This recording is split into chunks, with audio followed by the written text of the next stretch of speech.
Hey Fragrance family, I'm David and I'm a fragrance bro. Welcome to day 27 of Rose Month. Today I have More Than Words by Xerjoff. Now for most of the reviews I had to do them ahead of time, but today I'm actually reviewing it today. Right now it's 4 o'clock. The reason being is I actually did another review for this. I actually filmed it 3 times because it came out bad each time.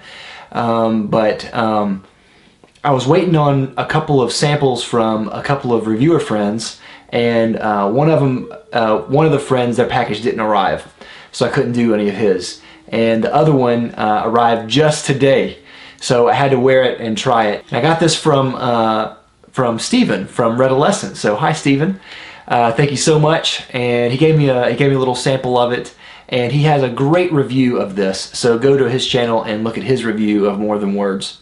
Xerjoff is really kind of shining right now as far as niche goes in the community. They're really kind of one of those brands that is a must-try for any fragrance head. Now this is an interesting fragrance. It's very rosy from the start, and it's very candy-like. It's like a candy-like rose.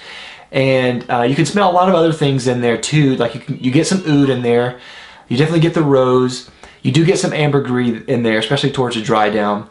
You get a lot of fruit in there, and you do get a little bit of spices.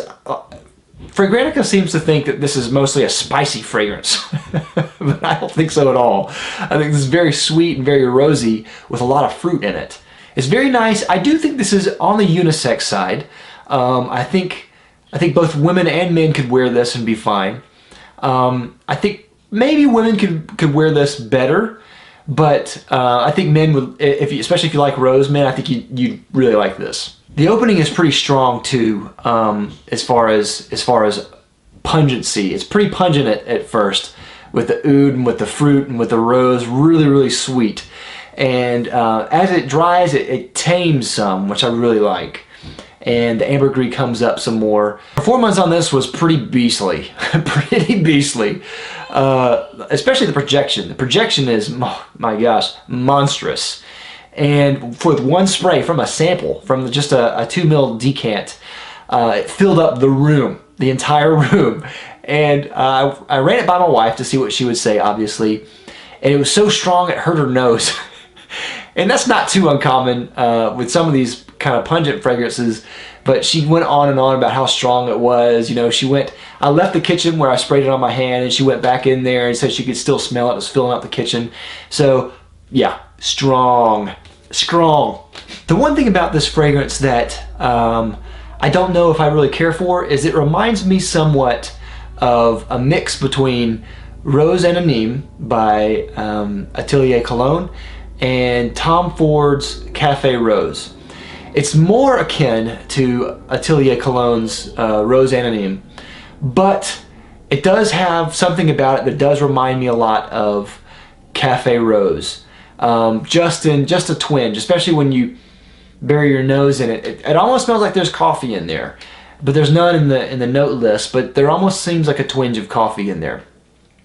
But the biggest problem with that is I have to go look at the prices because I don't have the prices off the top of my head.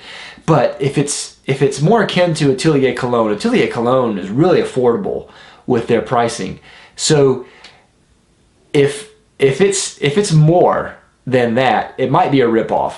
The only saving grace I would say between the comparison here is that the performance on this is, I mean, outstanding. If you want something that really reaches out there and lasts a long time, then you'll probably like this more than you will Atelier Cologne. But if you don't care and you just wear fragrances for yourself, then maybe Atelier Cologne might be better for you because it's a little bit lighter fragrance. But they smell a lot alike to me, and it's also, if I'm right, it's also cheaper. So that's something to consider. Xerjoff really never disappoints. All the stuff I've smelled from them so far has been either good or great. And with this, I think this is another good one. It's not my thing, it's probably not my taste, especially because of how potent it is. It's unbearable for my wife. It's probably not something that I could wear. But I do recommend going out there and trying it, especially if you're a rose fan. If you like something that's really strong, then go out and try it. And if you've tried any of the other Xerjoffs and you're a fan of them, I mean, this is definitely something you need to try. So there's all my words on More Than Words, which is not more than words, but is more than words. I'll see you tomorrow.